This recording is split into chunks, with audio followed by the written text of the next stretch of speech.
তাদের ওখানে গিয়ে আমি আমার বইগুলো বিক্রি করে দিই, পরে আম্মুর কাছে দিই টাকাটা, আম্মু বাজার করে। ভেরি স্যাড, তো ভেরি স্যাড স্টোরি। এটা আমার ওয়াইফ সহ্য করতো না। আসসালামু আলাইকুম ভাইজান, আমার নাম হচ্ছে হৃদয় হাসান। হৃদয় হাসান। তো হৃদয়, বয়স কত এখন? আমার বর্তমান বয়স হচ্ছে 29 বছর বয়স।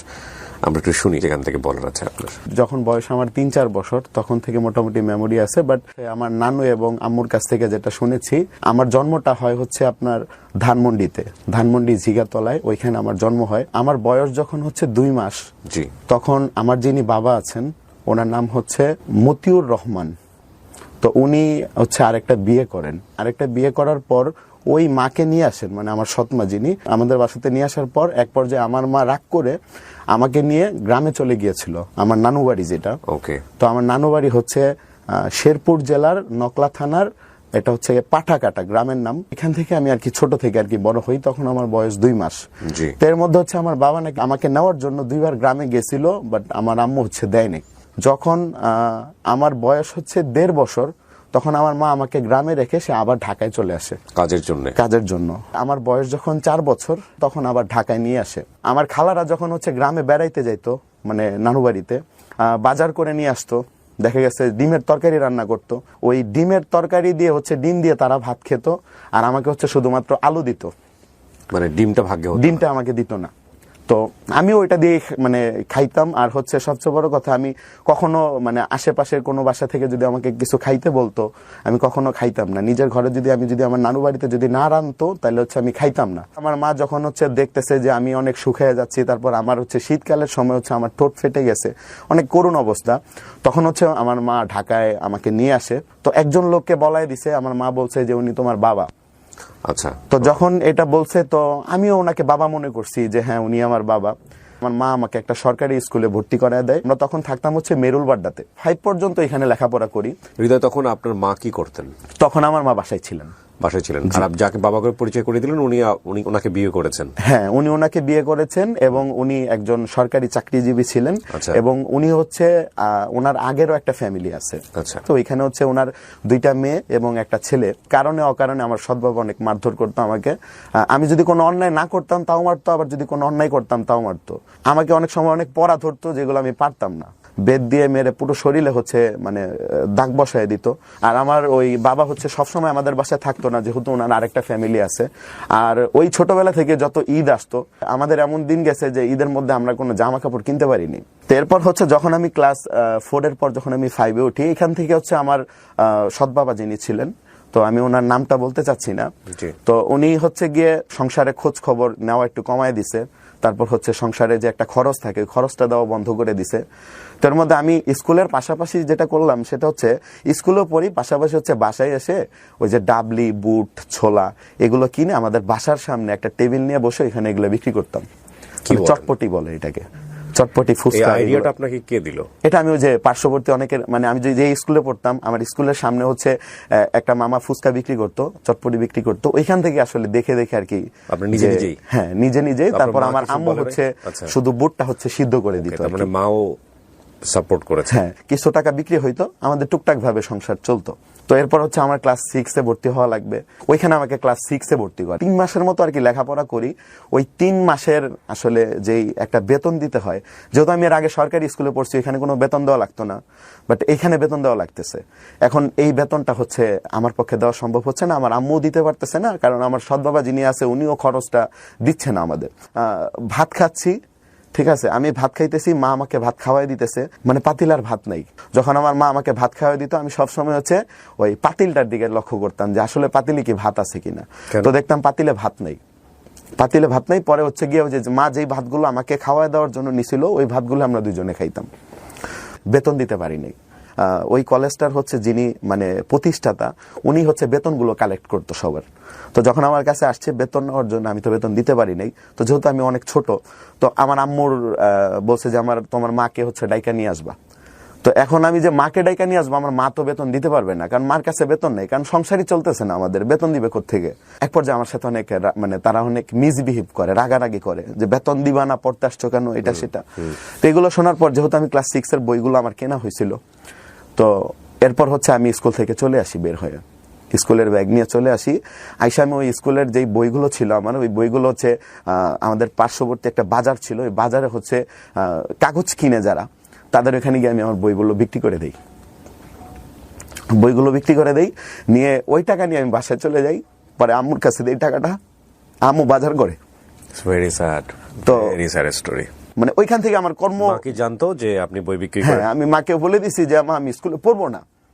তো মা বলতেছে যে স্কুলে পড়বা না, স্কুলে তো পড়তে হবে। পর বলতেছি যে মা আমি যে স্কুলে পড়বো আমি তো বেতন দিতে পারি না।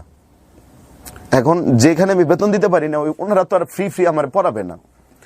আমি বই বিক্রি করে আর কয় টাকা পাওয়া যায়? একটু চাল ডাল কেনা হয়েছে, শেষ। এখন যদি আমি ফুচকা এগুলো বিক্রি করতে যাই, আমার টাকার দরকার, তখন আমি টাকা পাবো কোথায়? পুঁজি লাগবে। আমরা বাড্ডাতে ছিলাম, একটা বাসা ভাড়া নিয়েছিলাম। ওই বাসা টিন সেট একটা বাসা ছিল, 1500 থেকে 1600 টাকা এরকম ভাড়া ছিল। 2-3 মাসের ভাড়াও জমে গেছিল। তো এখন আমার তো পুঁজি লাগবে, আমি যদি একটা কিছু করতে যাই। তখন আমি কি করলাম, মানে আমি যেখানে থাকতাম মেরুল বাড্ডা, ওই মেরুল বাড্ডা থেকে হচ্ছে রামপুরা, আফতাবনগর রামপুরা ব্রিজ, এটা কিন্তু অনেক কাছে। ওইখানে যাওয়ার পর দেখলাম কি ছেলেপেলেরা হচ্ছে ভ্যান গাড়ির ভিতর অনেক মাল লোড করে। ওরা লোড করার পর যেই রামপুরা যেই ব্রিজটা আছে, ব্রিজটা কিন্তু অনেক উঁচা। মেরুলবাড্ডার যে মাছ বাজার আছে, ওই মাছ বাজার থেকে আপনার রামপুরা ব্রিজ পর্যন্ত ওই ভ্যান গাড়িগুলো ঠেলতো কিছু ছেলে পেলে, 2 টাকা 5 টাকা করে দিত ওই সময়। আর এই ঘটনাটা সম্ভবত 2005-এর দিকে হবে আর কি, 5 থেকে 6 এরকম হবে আর কি। তো আমিও যাওয়ার পর আমিও ঠেলা শুরু করলাম। ঠেলা শুরু করে 2 টাকা 5 টাকা করে এরকম জমাইতাম। দেন হচ্ছে আবার অনেক ভ্যান গাড়ি আছে, অনেক দেখা গেছে তারা তেলের ড্রাম, তারপর বিভিন্ন মালামাল নিয়ে যাইতো বিভিন্ন জায়গায়, অনেক সময় দূরেও যাইতো তারা। ওই রামপুরা থেকে হচ্ছে গিয়ে আপনার দেখা গেছে মগবাজার যাইতো, কেউ কারণ বাজার যাইতো, তাদের পেছনে ওই ভ্যানটা ঠেলতে হইতো। ঠেললেও এখানে আবার দেখা গেছে 30 টাকা 40 টাকা এরকম করে টাকা দিত। তো আমি ওইগুলো যাইতাম অনেক সময়। প্রতিদিন আমার 200 থেকে 250 টাকা ইনকাম। পুরো টাকা মায়ের হাতে তুলে দিতাম। তো মা ওইখান থেকে কিছু বাজার করতো, আবার কিছু টাকা জমাইতো। এরপর আমি ওইভাবে হচ্ছে ঘর ভাড়াও দিছি 1 মাস করে। এই আনুমানিক 4000 টাকার মতো জমানো হয়েছে। এই 4000 টাকা দিয়ে আমি ডাবলি বুট থেকে শুরু করে সোলা বুট, তারপর হচ্ছে ফুচকা আমি রামপুরা বাজার থেকে কিনে নিয়ে আসতাম। এরপর হচ্ছে চানাচুর, এগুলো কিনে নিয়ে এসা আমি আবার ওই মানে বাসার সামনে হচ্ছে গিয়ে আবার দোকান নিয়ে, মানে ফুচকার দোকান দিয়ে বসলাম। আমার ফুচকাটা ওইরকম ভাবে চলতেছে না, বিক্রি হইতেছে না, যেহেতু এটা একটা এলাকা। তো তখন আমার রানিং বয়স 10-11 বছর। তখন দেখলাম কি যে মানে চলতেছে না, আমার ফুচকাটা বিক্রি হইতেছে না, অত খুব কম। প্রতিদিন আমি 300 টাকার মতো বিক্রি করতে পারতেছি, এখন এটাতে তো আমার চলতেছে না। এই সেম ফুচকা একটা বলের মধ্যে নিয়ে, ফুচকা চটপটি এগুলো নিয়ে আমি হচ্ছে বাইরে ঘুরে ঘুরে বিক্রি করা শুরু করলাম। আফতাবনগর এটা পুরোটা মাঠ ছিল, এখানে মানুষ খেলাধুলা করতো। ওইখানে গিয়ে আমি হচ্ছে গিয়ে ফুচকাগুলো বিক্রি করতাম। ফুচকার সাথে আমি আবার চানাচুর ভাজাও বিক্রি করতাম। তো আমার এইভাবেই চলতেছে। এভাবে চলতে চলতে এখান থেকে মোটামুটি আমি ভালো টাকা আর্নিং করতেছি। এখন আমার এখানেও না অনেক সময় অনেক বেশি কষ্ট হয়ে যেত। তো ছোট বয়সে মাথার মধ্যে হচ্ছে গিয়ে আপনার এই বলটা নিতাম, আবার হচ্ছে গিয়ে কাঁধে হচ্ছে গিয়ে আপনার ওই যেটা দিয়ে আমি বলের উপরে রাখবো ওইটা নেওয়া লাগতো, নিয়ে চকির মতো একটা। হ্যাঁ, চকির মতো একটা। মানে তখন আমার সংসারের পুরো দায়িত্ব আমার, যেহেতু আমার সংসারে আমার মা ছাড়া আর কেউ নাই, পুরো সংসার আমার ইনকামের উপর চলতেছে। আমি আমার আম্মুকে বলছি যে মা তোমার কাজ করা লাগবে না, তুমি একটা মহিলা মানুষের বাইরে কাজ করবা, তোমার কাজ করা লাগবে না, আমি কাজ করবো, এটা দিয়ে তুমি চলবা। একটা সময় দেখি আমার কাছে অনেক মানে খারাপ লাগে বিষয়গুলো। আমাদের এলাকার মধ্যে মেরুলবাড্ডাতে একটা মোবাইল ফ্যাক্সিলোটের দোকানে হচ্ছে আমি কাজ নেই যে ওনাদের ফ্যাক্সিলোটের যে যাবতীয় কাজগুলো আছে, মানে মোবাইলে টাকা রিচার্জ করা, এগুলো মানে এটাই কাজ, এটা ছাড়া বেশি কাজ নেই। কিন্তু বেতন ছিল খুব কম, ওই কাজটা আবার ছেড়ে দিলাম। আগের পেশা যেটা ছিল ওইটাতে চলে গেছে, ফুচকা চটপটে বিক্রি। হ্যাঁ, যখন আমার বয়স হচ্ছে 14-14 মতো এরকম, মানে বাড্ডার ওইদিকে তখন 2500 টাকা বাসা ভাড়া, একই বাসায় 2500 টাকা ভাড়া, 3000 টাকা হয়ে যাচ্ছে, মানে সামনে হইতে পারে। তো এই মুহূর্তে মারে বললাম যে মা এত টাকা বাসা ভাড়া দিতে আমরা থাকতে পারবো না, সম্ভব না।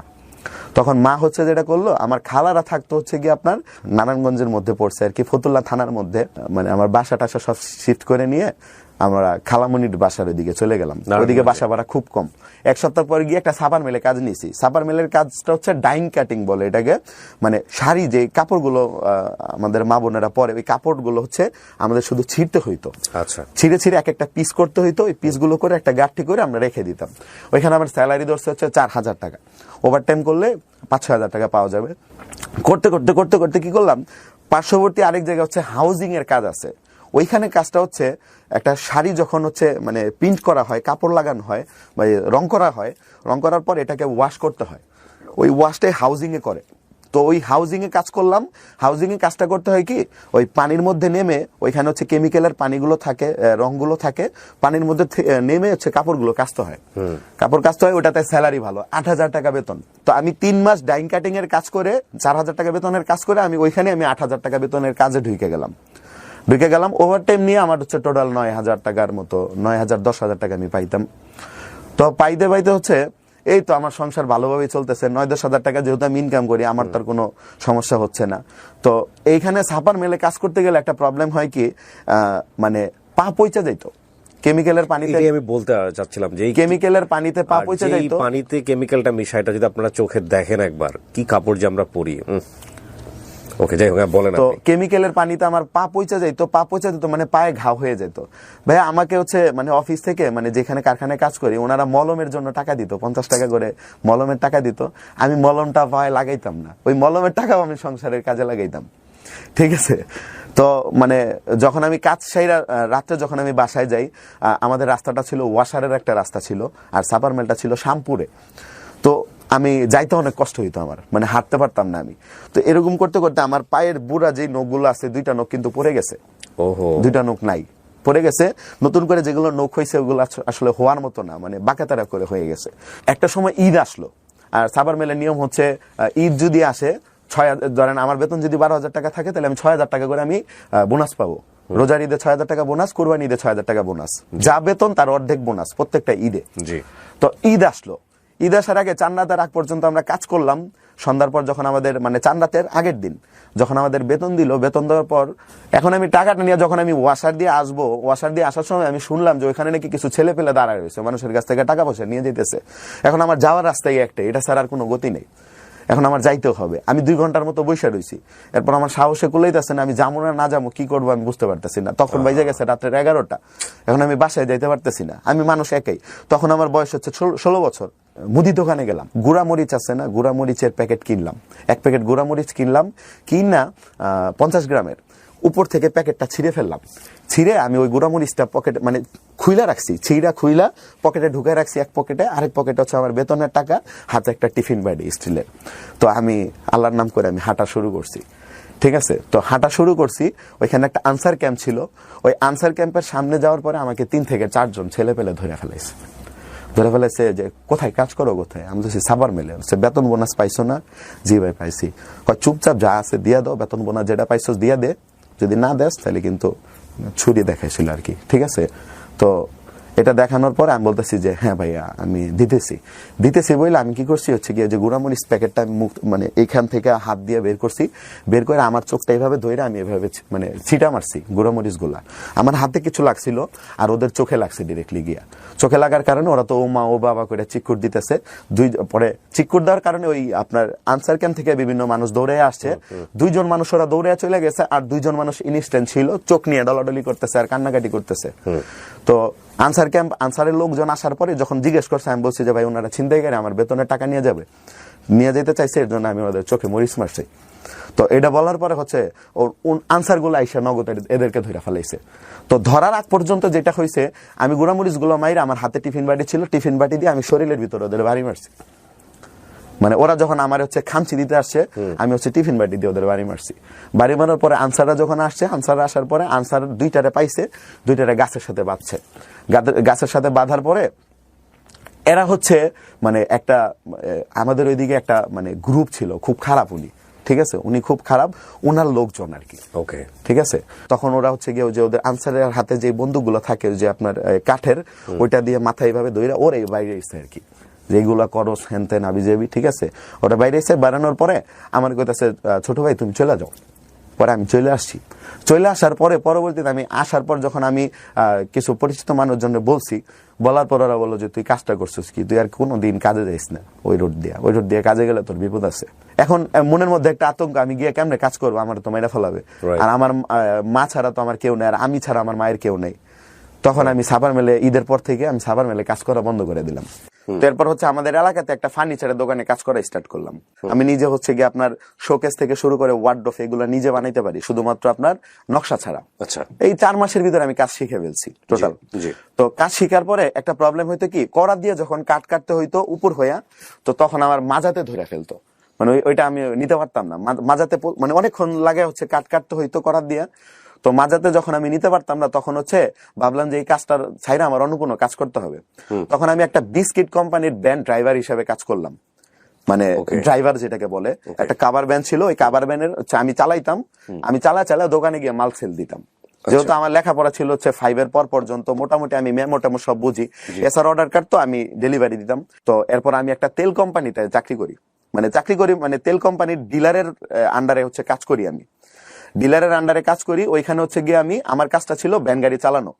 আর দেখা গেছে হচ্ছে গিয়ে আপনার এক একটা তেলের কার্টনে হচ্ছে আপনার যদি 5 লিটার তেল থাকে তাহলে 20 লিটার হয়। এরকম দেখা গেছে 25 থেকে 30টা কার্টন মাল থাকে এক একটা ভ্যান গাড়ির মধ্যে। ওই মালগুলো নিয়ে আমরা হচ্ছে গিয়ে বিভিন্ন জায়গায় গিয়ে হচ্ছে আমি নিয়ে যাইতাম। আর আমার আরেকটা লোক ছিল, উনি হচ্ছে দোকানে দিয়ে টাকা নিত। এর মধ্যে যেটা হইলো সেটা হচ্ছে মানে ওইখানে আমার একটা মেয়ে অনেক পছন্দ করতো। তখন আমার বয়স কিন্তু খুব কম, 18 বছর। রাইট। তো একটা মেয়ে আমার পছন্দ করতো বলতে হচ্ছে কি, ওই মেয়েটা আমাকে যখন আমি রাস্তা দিয়ে যাইতাম, তো আমার বলতো যে আপনার নাম কি, হ্যান তেন এটা সেটা। তো আমি কথা কইতাম না, পাত্তা দিতাম না। আমি আমার মতো কাজে মনোযোগ দিতাম। ওই আমরা পয়লা বৈশাখে একটু ঘুরতে গেছিলাম, আমরা কিছু বন্ধু বান্ধব মিলা। তো হচ্ছে ওই মেয়েটার সাথে তখন হচ্ছে পয়লা বৈশাখের এখানে দেখা হইলো। তখন এই একটু হাই হ্যালো কথাবার্তা বললে আমরা চলে আসলাম, এই পর্যন্তই শেষ। তো এরপর ওর বাসাটা হচ্ছে গিয়ে, আমরা যে বাসায় ভাড়া থাকতাম আমাদের পাশের বাসায় ওরা ভাড়া থাকতো। মানে মাঝখানে একটা দেয়াল খালি, আর কোনো ব্যবধান নেই। তো এখন একটা সময় দেখলাম কি প্রচুর মানে ওর কান্নাকাটির শব্দ দেখলাম। মানে ওর কান্নাকাটির শব্দটা হচ্ছে ওর মা বাবা হচ্ছে ওরা জোর করে বিয়ে দিয়ে দিবে, এরকম কারণ। এখন যে ছেলেটারে বিয়ে দিবে ওই ছেলেটারে ও পছন্দ করে না, তো এটার জন্য কান্নাকাটি। তো ও এটার জন্য হচ্ছে খাইছে, তারপর খাইছে, বিভিন্ন কিছু খাইছে। তো আমি আমাদের বাসার এক মেয়ে আছে, ওই মেয়েটার একটা চিঠি লেখা পাঠাইছি, যে ওই চিঠিটাতে লেখা ছিল যে তোমার বাসা থেকে খালি কান্নাকাটি করতেছো, মানে কেন কান্নাকাটি করতেছে এটা তো আমি জানি না, কি সমস্যা, কি হয়েছে, কান্নাকাটি করতেছো, আবার দেখি তোমার বাপে তোমার মারে, তুমি আবার চিকরাও, কি হয়েছে, এইগুলা চিঠির মধ্যে লিখছিলাম। লেখা আমাদের বাসার এক মেয়ের দিয়ে আমি ওই বাসায় পাঠাইছিলাম।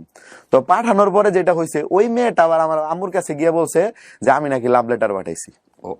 মানে আমার আম্মুর কাছে বলতেছে আয়শা যে আমি হচ্ছে এই বাড়ির মেয়েরা পছন্দ করি, লাভ লেটার পাঠাইছি। আসলে বিষয়টা এরকম না, লাভ লেটার পাঠাই নাই, কিচ্ছু পাঠাই নাই। এখানে লেখা ছিল যে তুমি কান্নাকাটি করো কেন, কি হয়েছে। এখন আমার আম্মু এই কথা শোনার পরে, তো আমাদের ওই এলাকা তখন আবার একটা ইয়া ছিল, মানে ছেলে পেলে আর কি ভাইগা পালায় গিয়ে বিয়ে করতো, এরকম একটা প্রবণ ছিল। মা টেনশনে পড়ে গেছে। হ্যাঁ, তো এখন তখন আমার মা ভাবতেছে যে আমি কি আবার কোনো সময় এ মেরে নিয়ে ভাইগা পলায় যায়নি, কিন্তু আমাদের মধ্যে কোনো সম্পর্ক কিচ্ছু নেই, কারণ আমি এগুলো তখন ঠিক মতো বুঝিও না। ঠিক আছে, তো এরপর কি করলো, আমার মা আমারে না জানাইয়া ওই বাসায় গিয়ে হচ্ছে গিয়ে মানে তাদের সাথে কথা বললো। ওই মেয়ের মা বাবা হচ্ছে এলাকার মধ্যে হচ্ছে গিয়ে আশেপাশে অনেকজনের কাছ থেকে খোঁজ খবর নিছে, মানে সবার কাছ থেকে খোঁজ খবর নেওয়ার পর যেটা জানতে পারছে যে আমি কোনো মানে আজে বাজে কোনো কিছুর সাথে নাই, বা কোনো বাজে আড্ডা টাড্ডা দিই না, আমি আমার মতো কাজ করি, মানে কাজ ছাড়া আমি অন্য কিছু বুঝি না। এটা করার পর হচ্ছে গিয়ে তখন ইনস্ট্যান্ট হচ্ছে গিয়ে কি করলো, তখন আমার মা আমারে বলতেছে আয়শা যে আমি তো ওই মেয়ের লগে তোর বিয়ে ঠিক করছি। ওকে, ঠিক আছে, তখন আমার বয়স 19 বছর। ঠিক আছে, 19 বছর। তো আমি ওই মেয়ের সাথে তোর বিয়ে ঠিক করছি। এবং আপনি তখন ওই যে কোম্পানির ভ্যান চালাচ্ছেন? হ্যাঁ, আমি তখন ভ্যান গাড়ি চালাই, 8,000 টাকা বেতন পাই আমি। যেই বেতনটা আমি পাই, ওই বেতনটা দিয়ে তখন ওই মুহূর্তে আমাদের সংসার চলতেছিল না। তো আমার মা যেটা করছে, 99 বলে একটা দোকান আছে, ওই 99 এর দোকানে গিয়ে ওইখানে গিয়ে দুপুরবেলা তাদেরকে রান্না করে দিয়ে আসতো। তো মা ওইখানে রান্না বান্না করে দিয়ে আসতো, এখান থেকে একটা রান্না বান্না করার পরে আবার খাবারও নিয়ে আসতো। তো এরপর হচ্ছে মা হচ্ছে কি করলো, এরকম কথাবার্তা বইলা আমার বিয়ে করাই দিল। 19 বছর বয়স? হ্যাঁ, 19 বছর বয়স। মেয়ের বয়স কত তখন? হচ্ছে মেয়ের বয়স হচ্ছে সম্ভবত হচ্ছে, আচ্ছা ও হচ্ছে গিয়ে 98-তে হয়েছে, আমি 95-তে, আমার চাইতে 3 বছরের কম। তখন ওর বয়স হচ্ছে 16 বছর। ওকে, তো তখন ওই মেয়ের বয়স 16 বছর, আমার বয়স হচ্ছে 19 বছর। এখন ওই মুহূর্তে ইনস্ট্যান্ট আমার বিয়ে করাই দিল, তারপর আবার অনুষ্ঠান কইরা। আমাদের কাছে কোনো টাকা পয়সা ছিল না। আচ্ছা, ওর নাম হচ্ছে পাখি আক্তার। পাখি, আমার পাখিকে পেয়ে গেল আমাদের হৃদয়। হ্যাঁ, ঠিক আছে। তো এখন 19 বছর বয়সে আমার বিয়ে করাই দিল। বিয়ে করানোর পর হচ্ছে ধুমধাম করে অনুষ্ঠান করে, আবার আমার শ্বশুর বাড়ির হেরা হচ্ছে মানে অনেক বড় করে, পুরো এলাকা হচ্ছে ধুমধাম করে বিয়ে দিছে। তো এখন আমার এখান থেকে মানে ওনারা ধুমধাম করে বিয়ে দিবে, এখন আমার এখান থেকে যদি অনুষ্ঠান না করে বিষয়টা কেমন দেখায়। তো আমার আম্মা কি করলো, ঋণ টিন করে বিভিন্ন মানুষের কাছ থেকে আমার হচ্ছে মানে ধুমধাম করে অনুষ্ঠান করায় বিয়ে করায় দিল। তো বিয়ে করানোর পরে এখন কি হয়েছে, মানে আমার ওয়াইফটা মানে এরকম টাইপের হয়েছে, সে সংসার লাইফ কি কোনো কিছুই বুঝে না। ঠিক আছে, মানে তার নিয়ে আমার বহুত অনেক মানে ভোগান্তিতে পড়ে গেছি। ভোগান্তিটা এরকম ছিল, মানে আমাদের পাশের বাসায় ওদের বাসা। তো এমন হয়েছে আমার ওয়াইফ যেটা করছে, না যেহেতু আমাদের সংসারে অভাব, আমার ইনকাম সোর্স কম, একটা ডিম রাইন্দা মানে একটা ডিম ভাইজা মা আমাদের দুইজনে দিত। দুইজনে দেওয়ার পর এই কথাটা গিয়ে আমার ওয়াইফ গিয়ে আমার শ্বশুর শাশুড়ির কাছে গিয়ে বলতো যে ছোট মানুষ একটা ডিম গিয়া ভাইজা দুইজনে দেয় আর কি, এরকম মানে বলতো। একটু ইন্টারাপ্ট করি, এগুলো আসলে চলে যাবে তো মানে স্রোতে, গল্পটা তো স্রোতের মতো, নদীর স্রোতের মতো এমন জায়গায় চলে যাবে যে যখন আর এই কথাটা বলা হবে না। এই গল্প আপামর জন্য সাধারণ শুনে আমি জানি, সেই জন্যই বলা। সেটা হচ্ছে দুই পক্ষ থেকেই মানে বিভিন্ন রকম গুরুজনরা বলেন, অভিজ্ঞতার জায়গা থেকেই বলছি, সংসারের গল্প কখনোই মায়ের কাছে বা নিজ পরিবারের কাছে মানে নেগেটিভ যেগুলো সেগুলো বলা উচিত না। এবং শ্বশুর পক্ষ হোক বা শাশুড়ি পক্ষ হোক, তাদেরও খুঁচিয়ে খুঁচিয়ে তাদের মেয়ের কাছ থেকে হোক, ছেলের কাছ থেকে আসলে তো অতটা সুযোগ পায় না, মেয়ের কাছ থেকে বিশেষ করে, যে এই নেগেটিভ জিনিসগুলো বের করা উচিত না। বিশেষ করে আমি বলবো যে শাশুড়ি শাশুড়ি বলতে যেটা বোঝায় যে আসলে মেয়ের মা যিনি, তাকে এই বিষয়ে একটু বিশেষ সতর্ক থাকা উচিত বলে আমার মনে হয়। এবং এটা আমার শুধু না, এটা গুরুজনের কথা। কারণটা হচ্ছে মেয়েরা তার মায়ের কাছে অনেক বেশি ফ্রি, এবং কেন জানি বিয়ের পরে আর বন্ধুত্বটা আরো বাড়ে। এই সময়টাতে নেগেটিভ জিনিসগুলো একদম এক্সট্রিম, যেটা শেয়ার না করলেই নয়, সেটা তো অন্য বিষয়, কিন্তু এই সংসারের বিভিন্ন ছোট ছোট ছোট ছোট বিষয়গুলো, এগুলো না বলাটাই বেটার, এতে করে সংসারের জন্য ভালো আর কি। মানে আমিও এটা বুঝতাম যে ও আমার চেয়েও ছোট, তো ও এগুলো হয়তো বুঝে না। তো এর মধ্যে একবার একটা ঘটনা ঘটছে, মানে আমি যখন আমার শ্বশুর বাড়িতে, আমার শাশুড়ি বলতেছে যে হৃদয় তোমার ইনকাম কত? আমি বলতেছি আমি তো বেতন পাই 8,000 টাকা।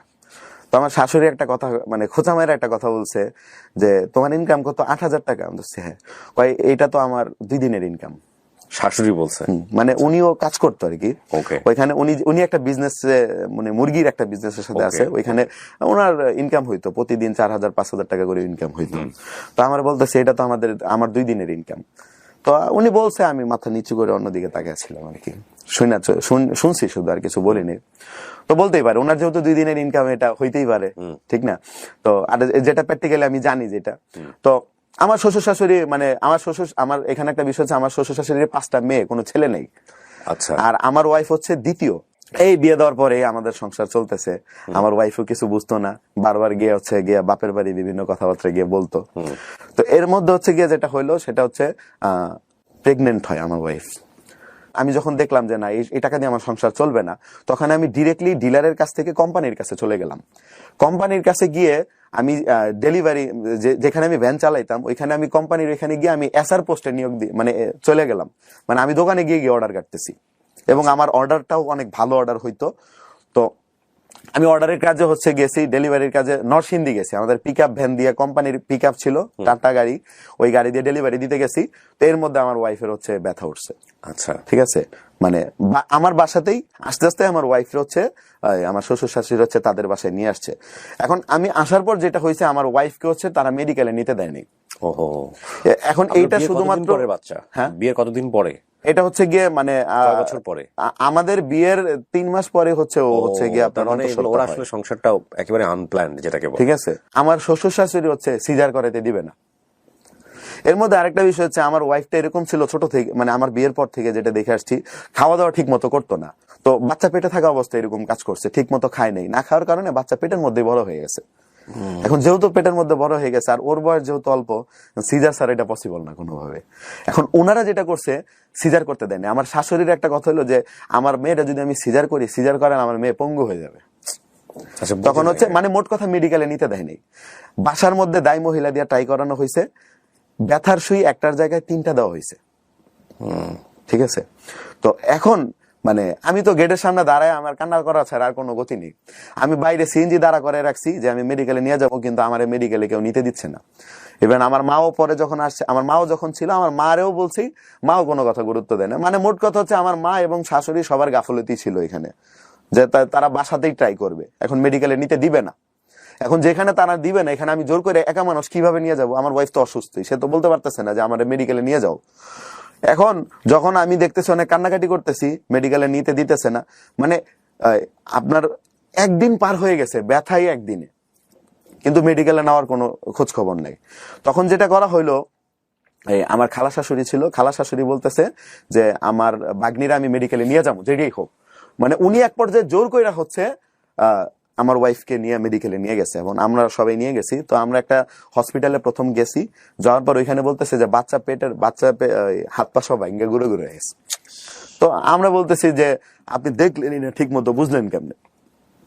তো আমরা ওই মেডিকেল থেকে, আমার ভাল লাগে নাই, আমরা ওই মেডিকেল থেকে সিএনজি দিয়ে আবার আরেক মেডিকেলে নিয়ে গেছি। এর মধ্যে যেটা হচ্ছে, দায় মহিলা কিন্তু ওইখানে আমাদের সিএনজির মধ্যে ছিল। দায় মহিলা বলতেছে কি যে বাচ্চা এখানেই হয়ে যাবে, আপনারা রাস্তার মধ্যে কোনো জায়গায় সাইড করে দাঁড়া করেন। আমি বলতেছি যে আপনি বেশি কথা বললেন, আপনি চুপ থাকেন, আমি মেডিকেলে নিয়ে যাবো। এরপর মেডিকেলে নিয়ে যাওয়া হয়েছে, ওনারা বলছে যে নর্মালে হবে। তো আমরা এইভাবে বসে রয়েছি, বলতেছে নর্মালে হবে, এত টাকা লাগবে, আচ্ছা ঠিক আছে করান। একটু পরে এসে বলতেছে যে নর্মালে পসিবল না, সিজার করতে হবে। আচ্ছা ঠিক আছে তাহলে করান। এরপর সিজার করাইলো, আমাদের বেবি হইলো।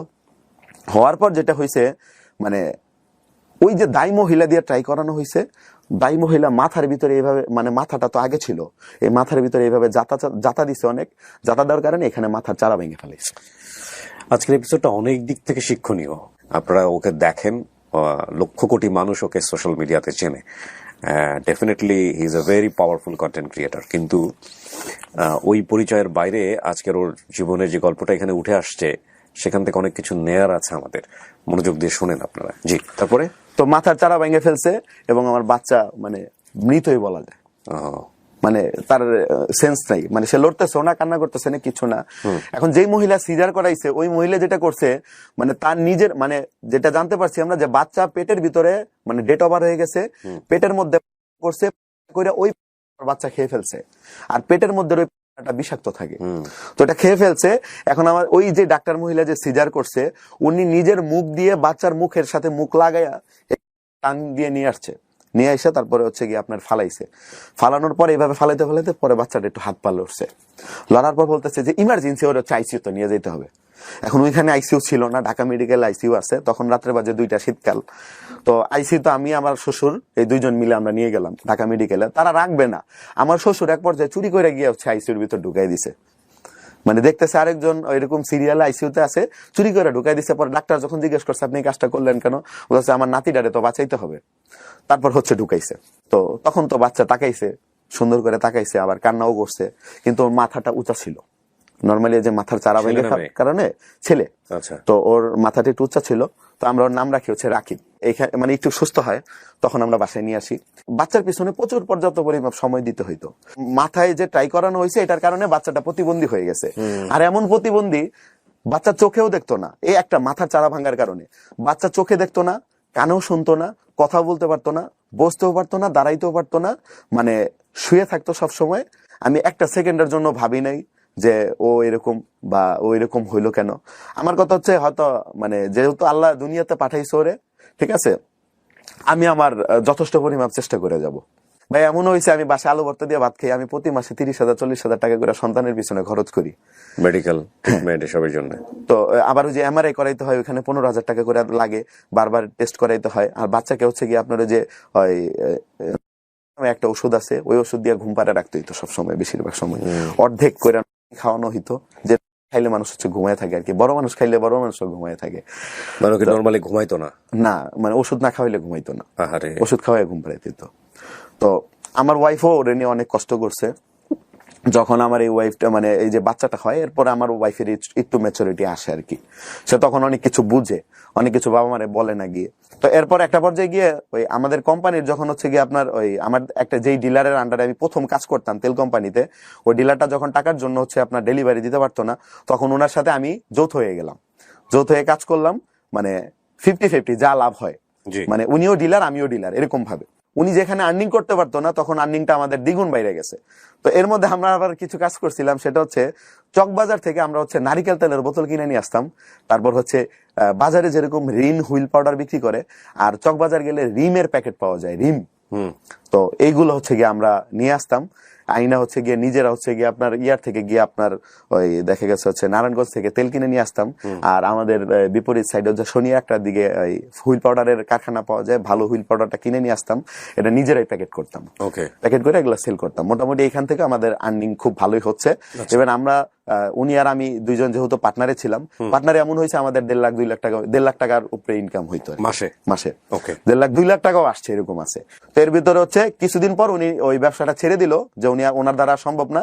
তখন কোম্পানি সম্পূর্ণভাবে আমাকে বুঝাই দিল ওই পয়েন্ট গুলা, এরপর থেকে আমার পার মান্থলি এমন হয়েছে যে 1.5 লাখ টাকার পর্যন্ত ইনকাম ছিল মাসে। আমি তো আমার মতো চলতেছি। এই চলার পাশাপাশি ভাইয়া অনলাইনে হচ্ছে কি আপনার এই যে ইউটিউব, ফেসবুক, এই জিনিসগুলো হচ্ছে দেখা শুরু করলাম। ইউটিউবে মানুষ ভিডিও, এটা 2017 সালের ঘটনা। ইউটিউব, ফেসবুক, মানুষ ভিডিও করে, কন্টেন্ট বানায়, ঠিক আছে? তো ভিডিও এগুলো কেমনি কি? তো আমার বাসায় আমি 10,000 টাকা দিয়ে একটা কম্পিউটার কিনে আমি এটা দিয়ে বসে বসে আমি শিখি যে কিভাবে কি করে, ইউটিউব কেমনে করে না করে। তখন আমি ইউটিউবে একটা চ্যানেল খুললাম। আমি চ্যানেলটা হচ্ছে খোলার পরে এরপর হচ্ছে ওই চ্যানেলটাতে হচ্ছে গিয়ে মানে আমরা বাসায় থেকেই দেখা গেছে নিজেরা ফাইজলামি করে কিছু কিছু ভিডিও করতাম। দেখা গেছে ছাদে গিয়ে, যেমন আমার প্রথম মানে আমি ইউটিউবে যে প্রথম ভিডিও বানাইছি এটা হচ্ছে ভয়ঙ্কর ভূতের গল্প, মানে ভূতের নাটক বানাইছি। কত সালে এটা? এটা 2017 সালে। শালি ছিল, তারপর হচ্ছে আমার ওয়াইফের বড় বোনের একটা ছেলে ছিল, এদেরকে ভূত বানাইছি মানে মেকআপ করে। এখন আমি তো এডিটিং পারি না, কিচ্ছু পারি না। তো আমার একটা ফোন ছিল হচ্ছে লাভা একটা ফোন ছিল, ওই ফোন দিয়ে আমি হচ্ছে গিয়ে পজ করে করে আমি একটা শর্ট ফিল্ম বানাইছি। করার পর এগুলো তো কোনো ভিউজ নাই, কিচ্ছু নেই। আমি মার্কেটিং এ কাজও করতেছি, ওইখান থেকে আমার ভালো ইনকামও হইতেছে। তো এই আস্তে আস্তে না এটার প্রতি একটা ভূত জায়গা যায় মানে মাথার মধ্যে। ক্যামেরা কিনলাম, টোটাল 1 লাখ টাকা খরচ করলাম ক্যামেরার পেছনে। এই ক্যামেরা নিয়ে বিভিন্ন জায়গায় মানে কাজও করতাম, কাজের ফাঁকে যখন সময় পেতাম বিভিন্ন জায়গায় ঘোরাঘুরি করে অনেক ভিডিও টিডিও বানাইতাম, ফানি ভিডিও, নাটকের মতো আমরা ফ্রেন্ড মিলে বিভিন্ন নাটক টাটক বানাইতাম, ফানি ভিডিও বানাইতাম, আপলোড করতাম। ভিউ আসতো হচ্ছে 20টা, 30টা, 50টা, নিজেরা দেখেই ভিউ করতাম। আমি যখন হচ্ছে ইউটিউবে কাজ করা স্টার্ট করি তখন ইউটিউবের কোনো শর্ত ছিল না, শুধুমাত্র 10,000 ভিউজ হইলেই আপনার ইউটিউব চ্যানেলে মনিটাইজেশন দিয়ে দেয়। তো আমারও দিয়ে দিছিল। আমার মনিটাইজ দেওয়ার পর আমি 18 পর্যন্ত কোনো ইনকাম করতে পারিনি, আমার কোনো ভিডিও ভিউজই আসেনি। এরপর যেটা হইলো, আমার একটা মানে ফ্রেন্ড আছে, নাম হচ্ছে মাহফুজুর রহমান। তো আমি আর আমার এই ফ্রেন্ড দুইজন মিলে চলে গেলাম আমরা শাহালি মাজারে। মাজারে গিয়ে তখন আমার না হচ্ছে মানুষের সাথে কথা বলতে পারতাম না, আমার কেমন জানি আনইজি ফিল লাগতো, আর ভয় কাজ করতো। কিন্তু আমার ফ্রেন্ড অনেক মানে আমি তো এমনি তো মার্কেটিং লাইনে তো এক্সপার্ট, মানে মানুষের সঙ্গে আমি কথা বলতে পারি, কিন্তু অনেক মানুষ একসাথে থাকলে আমার কথা বলতে একটু আনইজি ফিল হইতো আর কি। আমি ক্যামেরার পেছনে থাকতাম, ভিডিও করতাম। তো ভিডিওগুলো এরকম ছিল যে মাজারের মধ্যে কি করে না করে মানুষ, দেখা গেছে হচ্ছে এই যে আসে না যে পূর্ব পশ্চিম ধারে না, যেদিকে মন সেদিকে সিজদা দেয়, এটা সেটা মানে বিভিন্ন ধরনের অপকর্ম তুলে ধরতাম। ধরার পরে ভিডিওগুলো আমরা করার পরে আপলোড করে আমি আমার কাজ শেষ করে রাত্রে বসে বসে এডিট করতাম। তখন হচ্ছে গিয়ে আপনার ওই যে আমার কম্পিউটার থেকে আমাকে একজন হচ্ছে ফিল্মোরা ইনস্টল করে দেয়, দেন ওটা দিয়ে আমি এডিট করে আমি ভিডিওটা আপলোড করি। এইভাবে আমি টানা অনেকদিন ভিডিও আপলোড করি, প্রায় 3 থেকে 4 মাসের মতো এরকম। মানে এই যে আমি দিনের বেলা যে হচ্ছে গিয়ে আমি মার্কেটিং এ কাজ করতেছি, আবার দেখা গেছে বৃহস্পতিবার করে হচ্ছে মাজারে চলে যেতাম। বৃহস্পতিবার সন্ধ্যার পরে মাজারটা হচ্ছে গিয়ে আপনার জমজমাট হয়, যাইতাম, তারপর বিভিন্ন জায়গায় ঘোরাঘুরি করে ভিডিও করতাম। এটা আমার ওয়াইফ সহ্য করতো না। সে একটা সময় হচ্ছে মানে এটা নিয়ে আমার সংসার অনেক আমি কোনো মেয়ে নিয়ে কোনো ভিডিও টিডিও বানাই নাই ওই মুহূর্তে, জাস্ট এইগুলোই মানে ঘুরে গেড়ে হচ্ছে যখন যারা পেতাম তখন ভিডিও করতাম। তো আমার ওয়াইফ হচ্ছে একটা সময় এটা নিয়ে অনেক ঝগড়া টগড়া হওয়ার পর আমি জিদ করে হচ্ছে ক্যামেরা যাবতীয় যা কিছু আছে সবকিছু নিয়ে আমি 1 লাখ টাকা দিয়ে কিনছিলাম। আমি সেই মার্কেটে বসুন্ধরা শপিং মলে গিয়ে আমি 45,000 টাকা সব বিক্রি করে ফেলি। আচ্ছা, 1 লাখ টাকার জিনিস। আমি বাসায় আসছি, বাসায় আসার পরে বলতেছি ক্যামেরা বিক্রি করে ফেলছি, আর ইউটিউব করবো না, ভিডিও বানাবো না। আর আমি কষ্ট করে ভিডিও বানাইছি, আমার কোনো ভিডিও ভিউজ আসে না, তাহলে আমি কেন বানাবো? আমার চ্যানেলে তখন সাবস্ক্রাইবার হচ্ছে গিয়ে যে 1000 প্লাস, এরকম 1000 প্লাস হয়ে নিজেরাই বিভিন্ন জনের গিয়া সাবস্ক্রাইব করাইছি যে ভাই একটু মোবাইলে দেন, সাবস্ক্রাইব করে দেই, ঠিক আছে? তো এখন আমি হচ্ছে গিয়ে যে আমি এই চ্যানেলের ভিতরে আর ঢুকবোই না, কিছুই করবো না, আমি জিমেল থেকে লগ আউট মেরা তারপর হচ্ছে আমি আমার কাজে ব্যস্ত। কারণ এখানে আমি কাজ করলে আমি ইনস্ট্যান্ট লাখখানিক টাকা ইনকাম করতে পারতেছি তখন, তাহলে তো আমার দরকার নেই এখানে কাজ করার। যখন আমি ক্যামেরা সেল করে দিলাম, এর 20 থেকে 25 দিন পর আমার আরেকটা শুভাকাঙ্ক্ষী, মানে উনিও কন্টেন্ট ক্রিয়েটর, উনি হচ্ছে এই সেক্টরে আছে, উনারও মানে চ্যানেল আছে আমার মতোই ছোট আর কি, ঠিক আছে? তো আমাকে একদিন ফোন দিয়ে, আমি মার্কেটে ডেলিভারি দিতেছি, তো আমার ফোন দিয়ে বলতেছে কি যে কি ভাই আপনি এরকম মিষ্টি খাওয়ান না কেন, কি হয়েছে? মিষ্টি খাওয়ান না কেন? আমি ভাই মিষ্টি খাওয়াবো কেন, কি হয়েছে ভাই, আমি তো কাজে আছি ভাই, পরে কথা কই। না ভাই কি এর পরে কথা কইবেন, যে আপনি এরকম হয়ে গেল, কেমনে কি করলেন ভাই? কি আমি কেমনে কি মানে কি করছি, কি হয়েছে? ভাই আপনার ইউটিউবে এই অবস্থা কেমনে হইলো, কি হয়েছে ভাই? আপনার ইউটিউবে সাবস্ক্রাইবার 15,000 হয়ে গেছে, প্লাস আপনার একটা ভিডিও দেখলাম 1 মিলিয়ন ভিউজ, আর একটা দেখি 6 লাখ ভিউজ, আর একটা দেখি 3 লাখ ভিউজ। ওনার নাম ছিল আলামিন। তো আমি পরে বলতেছি যে পরে মজা করেন না, ভাল লাগে না এগুলা। তো বলতেছে যে হ ভাই সত্যি কথা কইতেছি। তখন আমার কাছে হচ্ছে ফোন ওইরকম ছিল না, নেটও ছিল না। তখন আমি যে দোকানে ডেলিভারি দিব ওই পার্শ্ববর্তী দোকানে একটা হচ্ছে কম্পিউটার ছিল। আমি তখন ওইখানে চ্যানেলে সার্চ করে আমার চ্যানেলটা সার্চ করে দেখি। আমাদের হচ্ছে কি আমি যে প্রতিষ্ঠান আমার যে মানে বিজনেসটা ছিল ওই বিজনেসটার নাম দিয়েছিলাম আমি স্বপ্ন ছোঁয়া এন্টারপ্রাইজ, ঠিক আছে। এখন ওটার পাশাপাশি রেখে আমি স্বপ্ন ছোঁয়া টিভি দিয়ে আমি ইউটিউবটা খুলি আর কি। তো আমি সার্চ দিলাম, সার্চ দেওয়ার পরে দেখি হচ্ছে কি আমার ইউটিউবে হ্যাঁ আসলে 15,000 প্লাস সাবস্ক্রাইবার, তারপর হচ্ছে ভালো ভিউজও আছে, ঠিক আছে। দেখার পর আমি তো ভাই কোন রকম করে ওই দিন কাজটা শেষ করে আসছি। শেষ করে আমার কথা হচ্ছে আমার বাসায় যাইতে হবে, আগে এটা লগ ইন করতে হবে, আমার কাছে জিমেল টেমেল নাই। তো অনেক কষ্ট করে জিমেল টেমেল আবার ম্যানেজ করে আবার লগ ইন করছি, করার পরে দেখি যে হ্যাঁ ঘটনা সত্য, এবং এখান থেকে আমার ইউটিউব থেকে একটা আর্নিংও হইতেছে। জেদ করলাম একটা যে না আমি ইউটিউবের পেছনে আর 1 টাকা খরচ করবো না। তখন আমার হাতে একটা ফোন 11,000 টাকা দাম, এই স্যামসাং এর। আমি ইউটিউবের পেছনে আর 1 টাকা খরচ করবো না, যদি ইউটিউব আমাকে কোনো সময় দেয় আমি তাহলে ইউটিউবের পেছনে খরচ করব। আমার কাছে ইনস্ট্যান্ট টাকা ছিল কিন্তু আমি ইউটিউবের জন্য খরচ করি নাই। তখন আমি কি করলাম, যখন দেখি আমার ভিউজ হচ্ছে, ওইগুলা ভিউজ আসতেছে, তখন আমি কি করলাম, আমার ফোন দিয়ে আমি হচ্ছে বিভিন্ন জায়গায় গিয়ে ভিডিও করতাম। কারণ আমার ভিডিও গুলোর ধরন ছিল একটু ডিফারেন্ট বলতে কি মানে আমি বাংলাদেশে একমাত্র মানুষ যে কিনা হচ্ছে একটা শ্রেণীর মানুষ আছে সমাজে অবহেলিত যারা, এটা হচ্ছে বাইদানি বলে তাদেরকে। তারা রাস্তাঘাটে হচ্ছে থাকে, তারপর হচ্ছে নৌকার মধ্যে থাকে, এদেরকে নিয়ে আমি প্রতিবেদন বানানো শুরু করি। তো আপলোড করলে ভিডিওগুলো ভাইরাল। আমার এমন হয়েছে পরবর্তীতে একদিনই ইউটিউবে 1 লাখ সাবস্ক্রাইবার আসছে। এরপর আমি একটা রিস্ক নিলাম লাইফে রিস্কটা নিলাম কি ইনস্ট্যান্ট ওই মুহূর্তে কিন্তু আমি লাখখানেক টাকা ইনকাম করি। আমি একটা রিস্ক নিলাম, কারণ ওইখানে কাজ করলে আমার এই অনলাইন সেক্টরে আমি কাজ করতে পারবো না, 2 জায়গায় একসাথে সময় দেওয়া যায় না। তো আমি চিন্তা করলাম কি যে আমি 2 বছর এই অনলাইনের পেছনে কাজ করব। এই 2 বছর যদি আমি চলতে না পারি তাহলে আমার প্রতি মাসে হচ্ছে যে টাকাটাই খরচ যাবে কোনো না কোনো ভাবে আমি ম্যানেজ করে আমি নিতে পারবো। মার্কেটিং পেজটা ছাইড়া দিলাম। তখন যেটা হলো আমার ইউটিউব থেকে প্রথম আমি 3 মাস পর আমি একটা ইনকাম পাই, 80,000 টাকা ইনকাম। Not bad. 80,000 টাকা ইনকাম পাই। আমি যেটা করছি বিক্রয়.com থেকে 20,000 টাকা দিয়ে একটা ক্যাননের 700D একটা ক্যামেরা কিনি। তখন আমি এখানে আমার পার্শ্ববর্তী হচ্ছে আমি আমার সাথে কাজের জন্য হানিফ নামে একটা ছেলেকে কাজে রাখি, ঠিক আছে। ওরে মাস শেষে একটা স্যালারি দিয়ে 10,000 টাকা বেতন ধরছিলাম আমি। আমার ওয়াইফ হচ্ছে আবার প্রেগনেন্ট হয়। তো এটার পর যখন ওর 5-6 মাস, তখন থেকে আমি বলে রাখি যে আমি এই সন্তানের সম্পূর্ণ বিষয়টা আমি দেখবো। শ্বশুর শাশুড়ি বলে রাখছি যে আপনাদের কোনো কথাবার্তা এখানে চলবে না। তো আমার বড় ছেলের বয়স যখন 4.5 বছর, তখনই আমার ছোট ছেলের জন্ম হয়। আমার আলহামদুলিল্লাহ ছোট ছেলে একদম সুস্থ ছিল, স্বাভাবিক ছিল। তো আমার শ্বশুর শাশুড়ি বলে রাখছি আপনার মেয়ে যদি দেখতে যাইতে মন চায় দেখতে যাবেন, কিন্তু কোনো কথা বলতে পারবেন না যে এমনটা করুম না, এটা করুম না, সেটা করুম না, ঠিক আছে। আমি যেটা বললাম সেটাই। যেহেতু আমার ওই ছোট ছেলের বয়স 10 দিন, ওই বাচ্চাটাকে তো আমি নিয়ে রাখাটা তো আমার পক্ষে পসিবল না। আমি আমার বড় ছেলের নিয়ে আমি গলা ধরে আমি ঘুমাই রইছি। যেহেতু আমাদের বাসার খাটটা ছিল এরকম মানে পাথাইলা খাটে, আমরা শুয়ে রইছি। আমি তারপর হচ্ছে গিয়ে আপনার আমার বড় ছেলে আর আমার ওয়াইফ ছোট ছেলের নিয়ে হচ্ছে মানে ঘুমিয়ে আছে। ঘুমের মধ্যে হঠাৎ করে হচ্ছে আমার ওয়াইফ আমারে ডাক দিতেছে। ডাক দেওয়ার পরে মানে কাঁদতেছে সে। কি হয়েছে? তো আমি তখন হচ্ছে আমার বড় ছেলের মুখের দিকে তাকিয়ে দেখতেছি সে কথা বলতেছে না, কিছু করতেছে না, নিঃশ্বাসও নিতেছে না। তো ইনস্ট্যান্ট ওই মুহূর্তে হচ্ছে আমি কি করলাম, আমি ওর বুকের ভিতর কান দিলাম। কান দেওয়ার পর দেখতেছি হার্টবিট লড়তেছে, এখান থেকে ধীপ ধীপ ধীপ ধীপ আওয়াজ হচ্ছে। তো আমি ভাবলাম যে হ্যাঁ ও তো তাহলে কিছু হয় নাই। তো এরপর আমার শাশুড়িদের খবর দিলাম, শাশুড়িরাও আসলো। আইসাই আমার শাশুড়ি কান্নাকাটি শুরু করে দিছে, মানে বাচ্চা মারা গেছে এরকম। তো আমি বলতেছি আপনারা এমন করেন কি লেগে, কিচ্ছু হয়নি, মেডিকেলে নিয়ে যাবো। তখন আমি বাচ্চারে কানতে বাচ্চারা হচ্ছে সিএনজি নিয়ে মেডিকেলে নিয়ে গেলাম। নিয়ে যাওয়ার পর ডাক্তার আমাদের বলতেছে যে আপনার বাচ্চা 2 ঘন্টা আগেই মারা গেছে।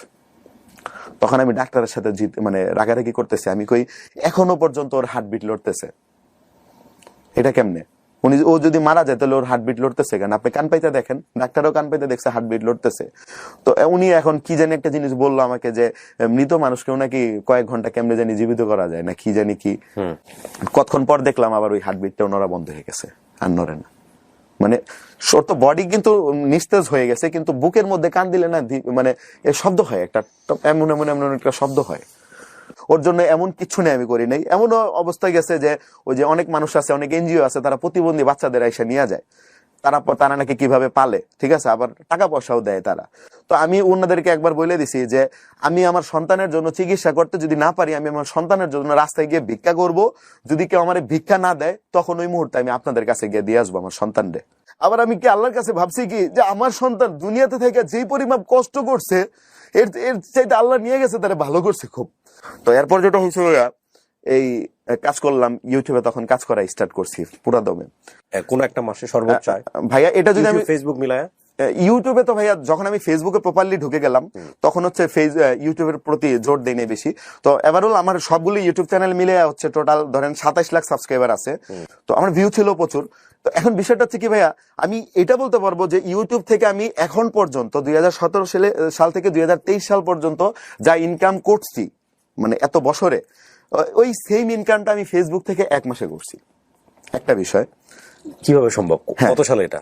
মানে এটা ছিল যে 2021-এর দিকে। 2021, হ্যাঁ, তাহলে সম্ভব। আর প্লাস হচ্ছে আমার সর্বোচ্চ হাইস্ট ইনকাম ছিল যে, আমার এটা মনে আছে যে আমি আমার একটা ইনকামের দিয়ে আমি একটা গাড়ি কিনছিলাম। income দিয়ে? হ্যাঁ, মানে 1 এক মাসের মাসের ইনকাম income দিয়ে। ওইটা ছিল হচ্ছে আমার হাইস্ট ইনকাম ছিল হচ্ছে $26,000 বাংলাদেশি টাকা। $6,000, তার মানে ওই সময়টাতে কত করে দিত ডলার? $26,000 84 টাকা করে ছিল ডলার প্রাইস। আপনি 1 মাসের ইনকাম দিয়ে গাড়ি কিনে ফেলেছেন। 1 মাসের ইনকাম দিয়ে গাড়ি কেনার পরে আমার কিছু টাকা ছিল। কত সালে এটা?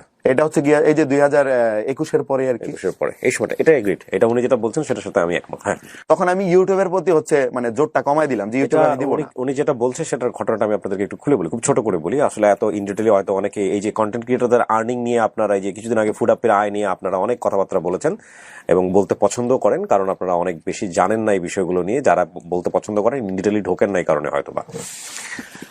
এই কন্টেন্ট গুলো যারা আসলে পপুলার কন্টেন্ট বানায়, যেগুলোতে ভিউজ হয়, 2021 সালের যদি কন্টেন্টের গ্রাফগুলো আপনারা দেখেন, ওর এই বিশেষ করে স্বপ্ন ছোঁয়া বা হৃদয় হাসান সব পেজ থেকে এসছে, ওর এক একটা ভিডিওর ভিউজ যদি আপনারা দেখেন 10 মিলিয়ন, 15 মিলিয়ন, 20 মিলিয়ন, হ্যাঁ, এবং এগুলো ফেসবুক তখন অনেক টাকা দিত। ফেসবুক অনেক টাকা দিত এই কারণে যে ফেসবুক কন্টেন্ট মানে ক্রিয়েটর স্টুডিওটা নিয়ে এসেছিল যে ইউটিউবের কাস্টমার ধরার জন্য, মূল কথা হচ্ছে এটা, এবং খুবই কম্পিটিটিভ ছিল ওই সময়টাতে। এখন ফেসবুক ওই অবস্থায় নাই, ডেফিনেটলি নাই। তো তার মানে তো অবস্থা ততদিনে খুব ভালো হয়ে গেছে বলতে গেলে, আর্থিক অবস্থা। জি, তো এর মধ্যে যেটা হয়েছে, এই 26,000 যে বললাম আমি, সব সময় কিন্তু 26,000 ছিল না, সম্ভব না। ধরেন 1 মাসে 26,000 কামানোর পর পরবর্তী মাসে আমি ইনকাম করছি $3,000। না, এটার কারণ আছে। এটা হচ্ছে আপনার কন্টেন্ট আপনি সেরকম দিতে পারেন না যে কন্টেন্টটা মিলিয়ন ভিউজ হবে, কারণ মিলিয়ন ভিউজ কন্টেন্ট তো আপনি সবসময় পাবেন না। না, বাট ফেসবুক থেকে আমার আমি হচ্ছে যেই পরিমাপ হচ্ছে ভিউজ অর্জন করছি, এটা 2020 সাল থেকে 2023 সাল পর্যন্ত এই পরিমাপ ভিউজ বাংলাদেশে কোনো কন্টেন্ট ক্রিয়েটর করতে পারে নাই, মানে বাংলাদেশের প্রেক্ষাপটে কেউই করতে পারে নাই। ইভেন আমার প্রত্যেকটা ভিডিওতে ভিউজ ছিল হচ্ছে 15 মিলিয়ন থেকে 20 মিলিয়ন, 25 মিলিয়ন। মানে আমি কাজটাকেই প্রাধান্য দিতাম, ইনকাম আমার যেটাই আসুক। মানে এখন আমি ইনকাম দেখি না, পূর্বেও ইনকাম দেখতাম না ঠিক মতো। তবে আমি বাসা করতে হচ্ছে আমার প্রায় কোটি টাকার উপরে চলে গেছে। আবার জায়গা কিনতে হয়েছে, আলাদা জায়গা কিনতে প্রায় 35 লাখ টাকার মতো জায়গা কিনতে হয়েছিল। তো এখন আমার মানে আছে বলতে এগুলোই আছে একটা বিষয়। আর বর্তমানে অনলাইন সেক্টরটা একদম বাজে অবস্থায়, এখানে এখন ইনকাম খুব কম, নাই বললেই চলে।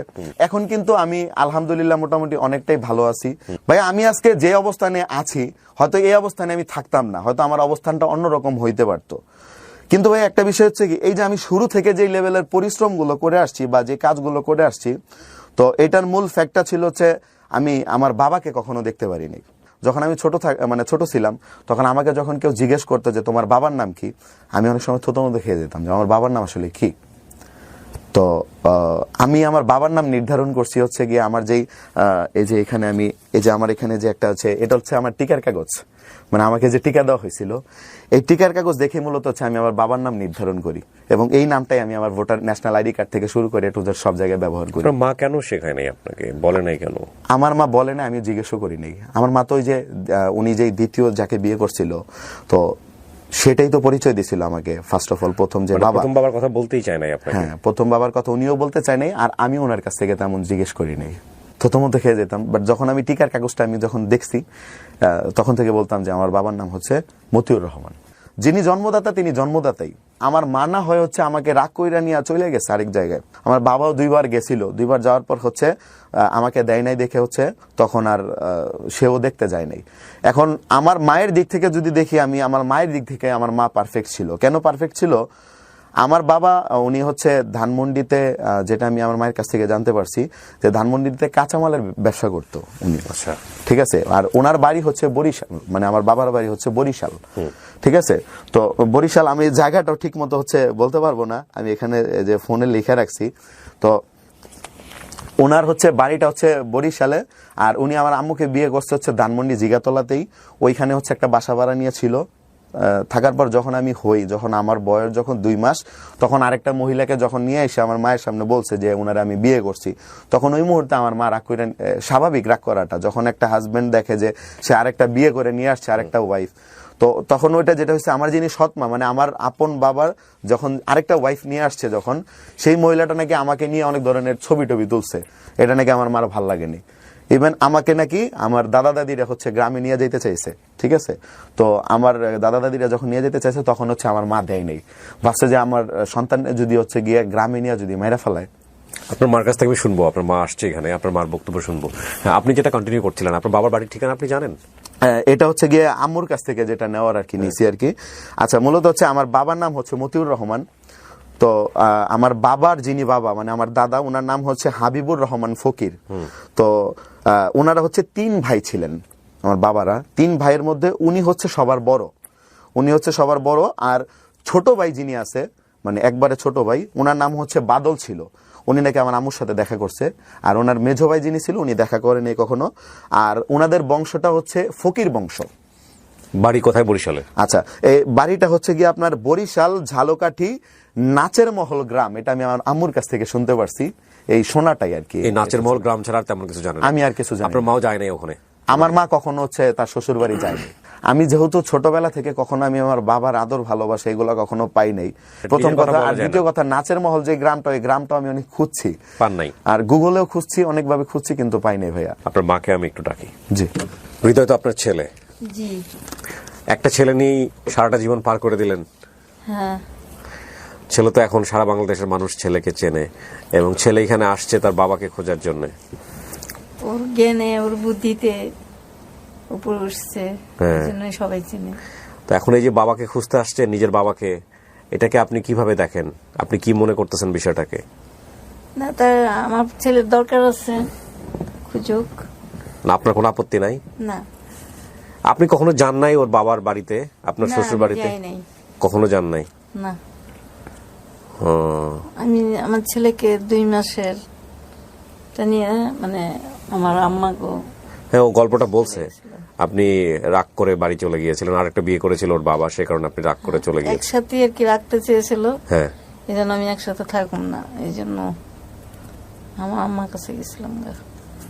এখন আপনার বাবার যদি আলাদা একটা সংসার হয়ে থাকে, হয়েছে নিশ্চয়ই, সেখানে ভাই বোনরা আছে, ছিলই তো তখন, তাই না? তো এতদিন পরে আপনি যে বের হলেন, সেটাকে আপনার বাবাকে নিয়ে তারা কি ফিল করবে? আপনার বাবা এই বিষয়টাকে কিভাবে দেখবে? এটা নিয়ে আপনার চিন্তা হয় কখনো?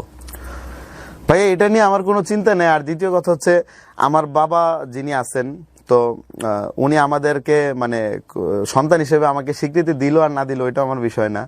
মানে আমার একটা প্রত্যেকটা মানুষের একটা ক্ষুধা থাকে না, ধরতে পারেন ভাইয়া, আমার এটা একটা ক্ষুধা যে আমি অ্যাটলিস্ট আমার বাবার যদি মানে বেঁচে থাকে, তাহলে যেন আমি তার চেহারাটা একটু দেখতে পারি। আপনার কাছে কোনো ছবি আছে ওর বাপের? ছিল, কিন্তু এখন নাই আর কি। ও দেখছে ছোটবেলায়? দেখেও নাই বোধহয়। না, দেখে নাই।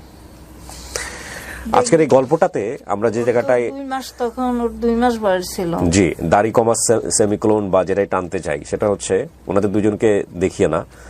আমি আপনাদের এখানে অনেকদিন আগে একটা অনুষ্ঠান করেছিলাম, ঠিক অনেকদিন আগে বলবো না, এবং যেই আমার কর্মযজ্ঞের ইতিহাসে যেটা আমাকে সজ্ঞানে স্বেচ্ছায় ভিডিও দুটোকে হাইড করে দিতে হয়েছে।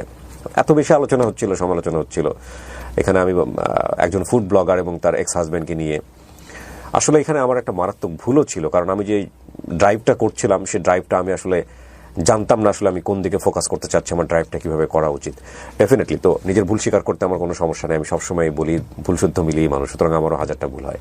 কিন্তু আমার উদ্দেশ্য ছিল যে ওই সন্তান যাদের ডিভোর্স হয়ে গেছে, কিন্তু ওই সন্তানটা তার অধিকার আছে বাবা এবং মা দুই পক্ষেরই স্নেহ, ছায়া এবং ভালোবাসা নিয়ে বড় হওয়ার। এই অধিকার থেকে আমরা যেন আমাদের ক্ষমতা খাটিয়ে সেটা থেকে যেন কখনো বঞ্চিত না করি। আমার মূল ফোকাসটাই ছিল সেটা। বাংলাদেশের প্রেক্ষাপটে, বাংলাদেশের আইন আদালতের প্রেক্ষাপটে এবং সামাজিক প্রেক্ষাপটে এটা অত্যন্ত, এবং আমাদের মানসিকতার প্রেক্ষাপটে এটা অত্যন্ত খুব কঠিন একটা কাজ। আসলে মানা যায় না, সম্ভব না।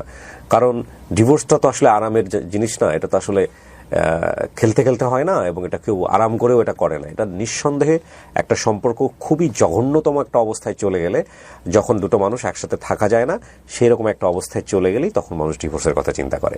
এবং সেই ডিভোর্স হয়ে যাওয়ার পরে দুজন মানুষের প্রতি মিউচুয়াল রেসপেক্ট রাখাটা সন্তানের জন্য সেটা ভয়ঙ্করতম কঠিন একটা কাজ। যত কিছুই আপনি বলেন না কেন, আমরা যেহেতু খুব কঠিন একটা ইগো নিয়ে পৃথিবীতে এসেছি, প্রত্যেকটা মানুষের মধ্যে আছে, সেটাকে সাপ্রেস করে শুধুমাত্র সন্তানের জন্য দুজন ডিভোর্সের পরে হাসি মুখে ওকে ফাইন আমরা সন্তানদেরকে সময় দিচ্ছি, ইটস রিয়েলি ডিফিকাল্ট। কিন্তু আপনি যদি চিন্তা করেন যে আমার এই সন্তানটা তো বড় হবে, আমরা আমাদের ব্যক্তিগত সমস্যাগুলোর কারণে হোক, যেটার কারণেই হোক না, আমার এই সন্তানটা তো সারাটা জীবন সাপ্রেস হচ্ছে, আমার এই সন্তানটা তো সে তার মায়ের কাছ থেকে ভালো সাপোর্ট পেল না বা বাবার কাছ থেকে ভালো সাপোর্ট পেল না, সে কারণে সারাটা জীবন ধরে বঞ্চিত হলো, এটা তার মানসিকভাবে প্রচন্ড ইফেক্ট তৈরি হলো। এই জায়গাগুলো যদি আমরা একটু চিন্তা করে একটু মানবিক হওয়ার চেষ্টা করি, যে না, তার জীবনে বাবারও প্রয়োজন আছে, মায়েরও প্রয়োজন আছে, এবং এই জায়গাটাকে আমরা রেসপেক্টফুলি ডিল করার চেষ্টা করি, অন্তত দুই জায়গাটাকে ব্লক করার চেষ্টা না করি, তাহলে আমার মনে হয় আজকের এই গল্পটা থেকে আমাদের অনেক বড় একটা কিছু শেখার আছে। ও লাস্টে একটা কথা বলেছে, সেটা হচ্ছে যে আমার আসলে বাবার পরিচয়ও লাগবে না, আমার আসলে কিছুই লাগবে না, আমি স্বয়ং সম্পূর্ণ। ডেফিনেটলি স্বয়ং সম্পূর্ণ। ও কন্টেন্ট করে হোক বা ও রুটি রুজি জায়গা থেকে ও ডেফিনেটলি একটা মাইল ফলক জায়গা ছুঁয়েছে, যে ওর যে ক্ষুধাটুকু, যে আমি যার ঔরস্যে পৃথিবীতে এসেছি তার চেহারাটুকু আমার দেখার সুযোগ হয়নি, আমি শুধু তার চেহারাটুকু দেখতে চাই। এই ক্ষুধার যে শক্তি, সেই শক্তিটা যদি আমরা আজকের অনুষ্ঠানে বসে অনুভব করার চেষ্টা করি, এবং তার দ্বারা যদি দুটো মানুষেরও পরিবর্তন হয় আফটার ডিভোর্স, তাহলে আমি বলবো যে আজকের অনুষ্ঠানটা অনেকখানি সাকসেসফুল। হয়তো যদি কোনো না কোনো ভাবে ধরেন আজকের এই প্রোগ্রামটা যদি তার কাছে পৌঁছায়ও, যেহেতু উনি আমার বাবা বা উনি যেহেতু আমাকে জন্ম দিয়েছে, ওনার কারণে আমি দুনিয়ার মুখ দেখছি, আমি আমার দায়িত্বটুকু শুধুমাত্র ওনার জন্য, যেহেতু উনি আমার বাবা, আমি ওনাকে চাই কি যে আমার দায়িত্বটুকু আমি পালন করার জন্য। আলহামদুলিল্লাহ। এখানে আমি একটা কথা বলে নিই, সেটা হচ্ছে বাবা দুবার এসেছিলেন আপনার মায়ের কাছে, উনি আপনাকে নিতে পারেন না, উনি আর কিভাবে দায়িত্ব পালন করবেন, এটাও কিন্তু একটা প্রশ্ন। যাই হোক, আমরা সেই মাপকাঠিতে যাব না। আপনি যে সুন্দর একটা কথা বলেছেন না, যে আমি আমার দায়িত্বটুকু আমার বাবার জন্য পালন করতে চাই, এই রেসপেক্টের জায়গা থেকেই